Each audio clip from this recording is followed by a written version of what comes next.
গাজা গেল 2 বছরে ইসরায়েলি আগ্রাসনের সবচেয়ে বেশি শিকার হয়েছে উপত্যকাটির শিশুরা। প্রাণহানির শিকার হয়েছে 20,000-এরও বেশি শিশু।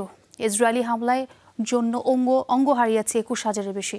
তাঁবুতে তাঁবুতে মানবেতর জীবন কাটাচ্ছে গাজার লাখ লাখ শিশু, যেখানে নেই স্বাভাবিক জীবনযাপনের জন্য প্রয়োজনীয় কোনো উপাদান। 7 অক্টোবর 2023 গাজাবাসীর জীবনের মোড় ঘুরিয়ে দেয়া এই দিনেই জন্ম শিশু মাসা সাকেরের। ইসরায়েলের আগ্রাসন সহিংসতায় জীবনের প্রথম দিন থেকেই ভোগ করে আসছে অসহনীয় যন্ত্রণা। তা নিয়ে দুঃখের সীমা নেই তার মায়ের। ওর জন্মের দিনটা আমি কখনো ভুলবো না। সেদিন থেকে শুধু যুদ্ধ, একটার পর একটা কষ্ট।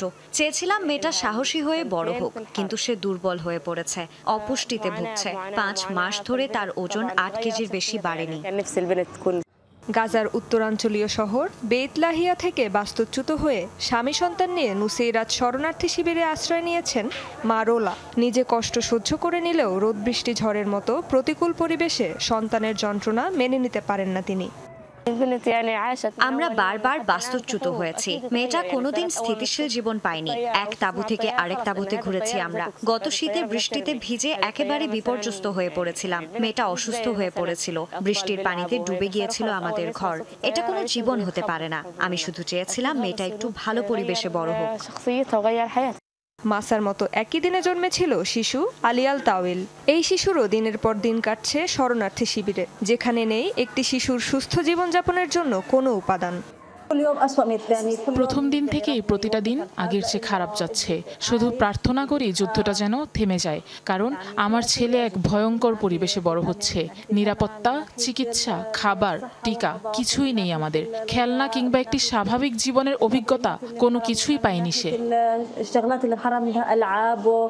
মাসার আলীর মতোই অসহ্য যন্ত্রণায় আর অনিশ্চিত ভবিষ্যতে গাজার লাখ লাখ শিশু।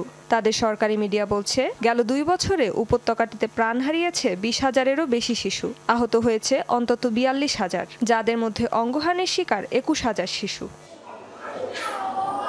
জাতিসংঘের হিসাব অনুযায়ী গাজায় বর্তমানে মারাত্মক অপুষ্টিতে ভুগছে 5 বছরের কম বয়সী অন্তত 30,20,000 শিশু, যাদের মধ্যে মৃত্যু ঝুঁকিতে আছে 1,32,000। এরই মাঝে অপুষ্টিতে প্রাণ হারিয়েছে অন্তত 151 জন শিশু, আর গর্ভপাতের শিকার হয়েছেন 12,000 নারী।